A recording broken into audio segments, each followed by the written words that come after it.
منگول سلطنت انسانی تاریخ کی سب سے بڑی سلطنت تھی، جو کوریا سے لے کر یوکرین اور سائبیریا سے لے کر جنوبی چین تک پھیلی ہوئی تھی۔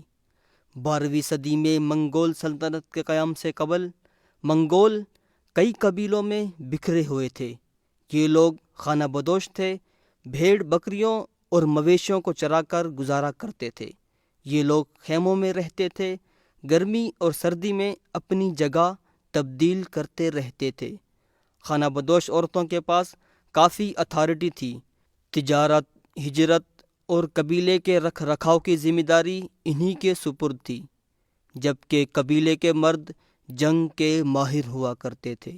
یہ خانہ بدوش لوگ اکثر ایک دوسرے سے لڑتے رہتے تھے، مگر یہ سب کچھ اس وقت بدل گیا جب تیموجن منگول خاندان میں پیدا ہوا۔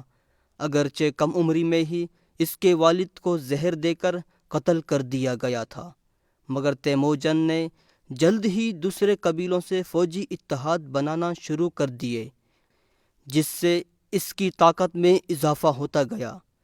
دوسرے خان کی بنسبت اس نے فوجیوں کو میرٹ پر ترقی دی اور مال غنیمت سب میں برابر تقسیم کیا۔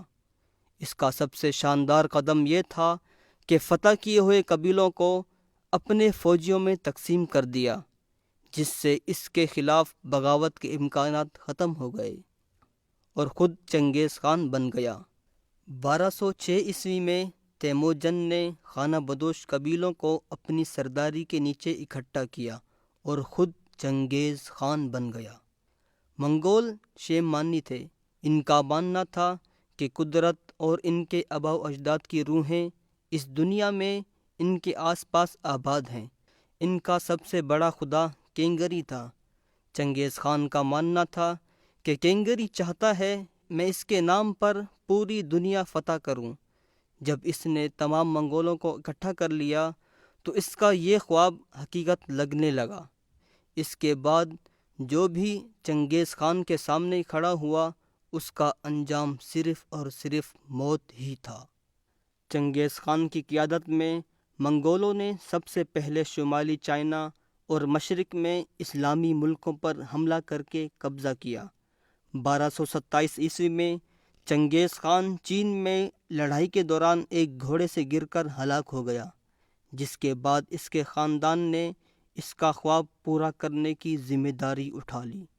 1230 عیسوی میں چنگیز خان کے بیٹے اور بیٹیوں نے وسطی ایشیا میں ترکوں اور روسی ریاستوں کو شکست دی اور یورپ میں دو بڑی طاقتوں کو تباہ کیا۔ 1250 عیسوی میں منگول نے مزید اسلامی ملکوں پر قبضہ کیا اور بغداد تک پہنچ گئے۔ 1279 عیسوی تک منگولوں نے جنوبی چائنا تک قبضہ کیا۔ منگول ریاست میں خون ریزی اور تباہی تو تھی ہی، مگر منگول جس علاقے کو بھی فتح کرتے اس کی ذمہ داری مقامی لوگوں کے سپرد کر دیتے تھے۔ منگولوں کی سلطنت میں تمام مذاہب کو آزادی حاصل تھی، مگر تمام مذاہب کے لیے منگول ریاست کے لیے دعا کرنا لازم تھا۔ منگول انجینئر، اسکالر اور فنکاروں کی قدر کیا کرتے تھے۔ قتل کرنے کے بجائے انہیں زبردستی ایشیا میں بھیج دیتے تھے تاکہ وہ ان علاقوں کو بھی ترقی دے سکیں۔ منگول کی سب سے اہم ایجاد سونے سے تیار کردہ کپڑا تھا، جس کے لیے سونا تبت سے حاصل کیا گیا تھا، سلک چائنا سے اور کپڑے بنانے والے بغداد سے منگوائے گئے تھے، اور یہ کپڑے منگول سردار پہنتے تھے۔ اپنے گھوڑوں اور خیموں کو انہی کپڑوں سے ڈھانپتے تھے۔ منگول نے ایشیا اور یورپ کے بڑے حصے پر قبضہ کر لیا تھا اور یہ سب علاقے ایک ہی سلطنت میں آ گئے تھے، اس لیے ان علاقوں میں تجارت خوب پھیلی، جس کی وجہ سے منگولوں نے تجارت کو فیسیلیٹیٹ دینے کے لیے سلک روڈ تعمیر کیے۔ آج کل چائنا BRI منصوبہ مکمل کر رہا ہے، جس کا ایک اہم حصہ سی پیک ہے، جو پاکستان میں تعمیر ہو رہا ہے۔ 1260 کی دہائی میں چنگیز خان کے پوتوں میں وراثت کی وجہ سے خانہ جنگی چھڑ گئی، جس سے منگول سلطنت 4 حصوں میں تقسیم ہو گئی۔ چائنا میں قبلہ خان کے دور کو سائنس اور ثقافت کا اہم دور سمجھا جاتا ہے۔ ایران میں الہانیت کو فروغ دیا گیا۔ ایشیا میں چغتائی خان نے تیمور اور بابر جیسے عظیم رہنما تیار کیے جنہوں نے ہندوستان میں مغل ریاست کی بنیاد رکھی۔ اگرچہ منگول ریاست زیادہ عرصے تک قائم نہ رہ سکی،